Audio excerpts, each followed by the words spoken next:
RTC bus stand ఆవరణలోని YSR విగ్రహం వద్ద మాజీ ప్రధాని మన్మోహన్ సింగ్ చిత్రపటానికి నివాళులు అర్పించిన ఎమ్మెల్సీ భరత్ పెంచిన విద్యుత్ ఛార్జీలను తగ్గించాలంటూ ఎమ్మెల్సీ ఆధ్వర్యంలో వైఎస్ఆర్ పార్టీ నాయకులు కుప్పం ఆర్టీసీ బస్టాండ్ నుండి రెస్కో కార్యాలయం వరకు నిరసన ర్యాలీ చేపట్టడం జరిగింది. ఈ సందర్భంగా ఎమ్మెల్సీ భరత్ మీడియాతో మాట్లాడుతూ కూటమి ప్రభుత్వం అధికారంలోకి వచ్చినప్పటి నుంచి విద్యుత్ ఛార్జీలను పెంచుతున్నారంటూ విద్యుత్ ఛార్జీలను పెంచి ప్రజలపై భారం మోపుతున్నారని కూటమి ప్రభుత్వం పెంచిన విద్యుత్ ఛార్జీలపై ప్రజలకు అవగాహన కల్పిస్తూ నేడు ర్యాలీ చేపట్టడం జరిగిందన్నారు.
ఉంది సార్.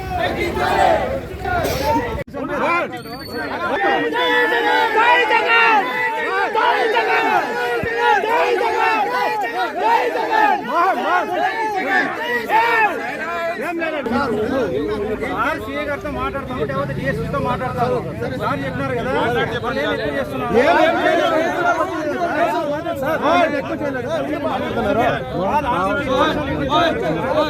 సార్ వాళ్ళ ఇంటికి వెళ్ళిపోతాము.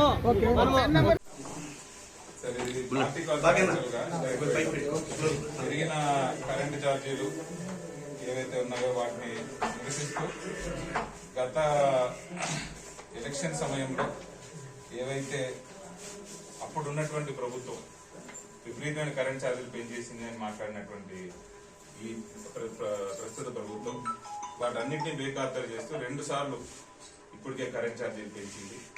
ఇది మామూలు ప్రజల మీద తీవ్రమైన భారం పడుతోంది. సో మా తరపు నుండి మీకు రిక్వెస్ట్, మీరు గవర్నమెంట్ దృష్టికి తీసుకుని వెళ్తారని, దయచేసి కరెంట్ ఛార్జీలని తగ్గిస్తూ ఇకపైన కూడా ఏ రకంగా కూడా కరెంట్ ఛార్జీలు పెంచకూడదని చెప్పి మా రిప్రజెంటేషన్ పట్టుకున్నాను.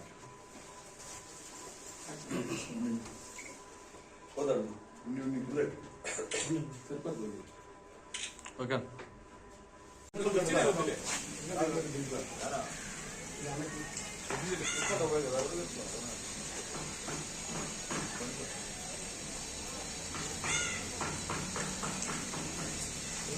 ఉన్నాయో వాటిని నిరసిస్తూ గత ఎలక్షన్ సమయంలో ఏవైతే అప్పుడు ఉన్నటువంటి ప్రభుత్వం విపరీతమైన కరెంట్ ఛార్జీలు పెంచేసింది అని మాట్లాడినటువంటి ఈ ప్రస్తుత ప్రభుత్వం వాటన్నింటినీ బేఖాతరు చేస్తూ 2 సార్లు మీకు రిక్వెస్ట్, మీరు గవర్నమెంట్ దృష్టికి తీసుకుని వెళ్తారని, దయచేసి కరెంట్ ఛార్జీలని తగ్గిస్తూ ఇకపైన కూడా ఏ రకంగా కూడా కరెంట్ ఛార్జీలు పెంచకూడదని చెప్పి మా రిప్రజెంటేషన్ పట్టుకున్నాను.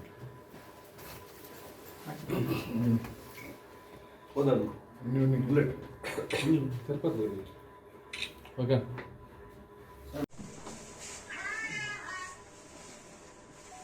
మాటే 10,000 10 లక్షలు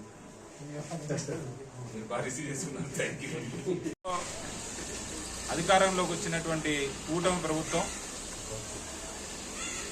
మరి ఎలక్షన్ హామీలు ఏవేవైతే చెప్పారో వాటన్నిటినీ కూడా తుంగలో తొక్కుతూ ఒక్క హామీ కూడా నెరవేర్చకపోగా ప్రజల్ని మభ్యపెడుతూ డైవర్షన్ పాలిటిక్స్ చేస్తూ ఎవరికి తెలియకుండా ఈరోజు వారు ఇచ్చినటువంటి ప్రధానమైన హామీ కరెంట్ ఛార్జీలు పెంచబోము, వీలైతే కరెంట్ ఛార్జీలు కూడా తగ్గిస్తాము అని ఏదైతే మరి అప్పటి ప్రతిపక్ష నాయకుడు ఇప్పుడు ముఖ్యమంత్రి గారు నారా చంద్రబాబు నాయుడు గారు ఒక్కసారి కాదు 10-15 సార్లు పలు చోట్ల కూడా ఆయన చెప్పడం జరిగింది.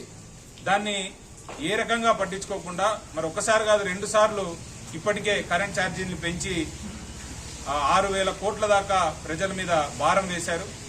అంతేకాకుండా డిస్కామ్లు ఏవైతే ఉన్నాయో ఆ డిస్కామ్లని కూడా పేమెంట్లు సరిగ్గా ఇవ్వకుండా ఇది వరకు డిస్కామ్ దివాలా తీసేటటువంటి పరిస్థితికి కూడా తీసుకొని పోయింది మరి ఇప్పుడున్నటువంటి ముఖ్యమంత్రి చంద్రబాబు నాయుడు గారి హయాంలోనే. కాబట్టి మేము ఈ రోజు రాష్ట్ర వ్యాప్తంగా మా నాయకుడు వైఎస్ జగన్మోహన్ రెడ్డి గారి ఆదేశం మేరకు ఇక్కడ కుప్పంలో కూడా ప్రజలందరికీ కూడా జరుగుతున్నటువంటి అన్యాయాన్ని వారికి తెలుపుతూ రాజశేఖర రెడ్డి గారి విగ్రహం దగ్గర నుండి మన రెస్కో ఆఫీస్ వరకు మేము ధర్నా చేసుకుంటూ ప్రజలందరికీ కూడా పెంచిన విద్యుత్ ఛార్జీల మీద అవగాహన కల్పిస్తూ అలాగే ఆ విద్యుత్ ఛార్జీలు ఏవైతే పెంచారో వాటిని ఇమ్మీడియట్ గా తగ్గించాలని కూడా విజ్ఞప్తి చేస్తూ గౌరవ రెస్కో ఎండీ గారికి కూడా మేము వినతి పత్రం ఇవ్వడం జరిగింది.